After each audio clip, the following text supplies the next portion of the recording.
geek, c'est Anne et maintenant on est sur le stand de Razer et on le voit pour la première fois en vrai, pour nous du moins, le fameux Razer Blade, donc ce fameux laptop pour gamer censé intégrer un trackpad, non pas au niveau des paumes comme on a l'habitude de voir, mais ici, et en fait c'est plus qu'un trackpad puisque c'est en fait un petit écran tactile qui permet donc de transformer l'écran tactile en trackpad, mais aussi de voir vos vidéos, de checker vos mails et tout ça. On peut vraiment tout faire. Avec ce trackpad, on a une série de 10 boutons. Donc ces boutons sont faits de la même manière que le trackpad, c'est-à-dire qu'ils peuvent être personnalisés puisque ce sont en fait des mini-écrans capacitifs. Et puis vous avez juste à taper, hop, et on a accès à des fonctions comme vous pouvez le voir là, différemment, etc. Vous pouvez voir qu'ici, on peut s'en servir comme une page web avec l'accès à vos mails. Ça marche aussi pour YouTube, pour regarder vos vidéos en plein écran. Et puis là, du coup, on n'a plus de trackpad au niveau des reposes paumes.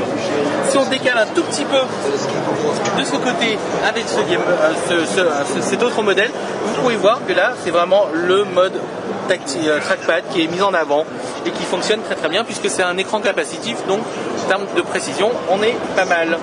Voilà, du coup ça nous permet de voir un peu le côté performance.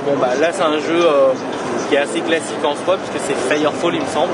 C'est pas le jeu le plus gourmand, il aurait fallu nous mettre un petit Unreal, un petit Crysis 2 ou quelque chose comme ça pour voir une idée un peu plus précise de la puissance graphique derrière.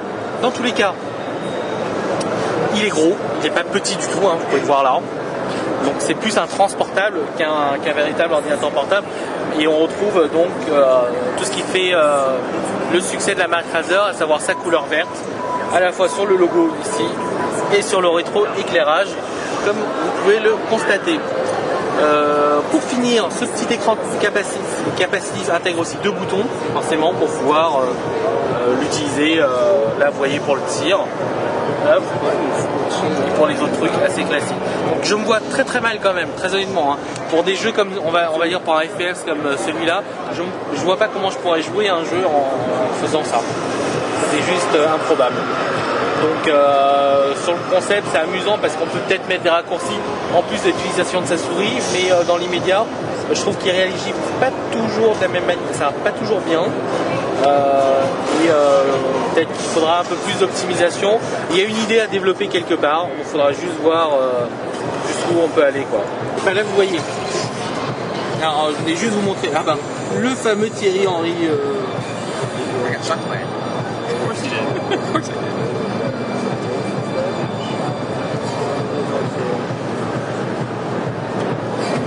Donc voici la petite vidéo,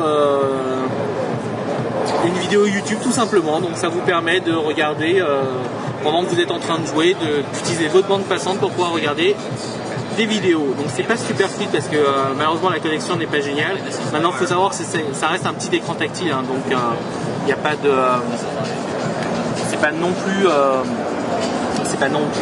quelque chose fait pour vraiment regarder des vidéos. Maintenant pour checker rapidement un mail, pour regarder un petit lolcat vidéo, ça le fait plutôt bien. Et pour finir sur le concept de Razer qui pousse le vice plus loin, évidemment il nous oblige plus à acheter un laptop pour pouvoir profiter de leur nouvelle technologie, puisqu'ils ont annoncé un clavier avec la même technologie que sur le laptop, sur le Blade, donc qui vous permettra de configurer tout ça. C'est peut-être un peu mieux, ça risque de consommer un peu plus, mais l'idée est là et ça ne demande qu'à être testé une fois. Voilà. Et enfin, vraiment maintenant, on finit parce que on va pas faire une vidéo qui va vraiment durer longtemps. On se décale vite fait. On se décale vite fait sur ce prototype, donc qui a été annoncé lors de ce CES, une sorte de tablette qui n'est pas sous Android. On pourrait croire que c'est de l'Android, mais c'est pas de l'Android, c'est un système à part entière développé par Razer avec justement 2 joysticks intégrés pour pouvoir jouer au jeu en mode transportable. Alors sur le principe, je ne sais pas trop parce qu'elle est quand même assez épaisse, et ça reste vraiment du transportable. Et avec les développements liés au Tegra 3 et aux manettes Bluetooth qui sont maintenant compatibles avec les tablettes Android, je pense que le combo tablette Android plus manette passera beaucoup mieux que ce concept. Malheureusement, qui restera un concept à mon avis. Voilà, je crois qu'on a à peu près fait le tour, donc je vous remercie beaucoup pour votre attention et à très bientôt sur le Journal du Geek.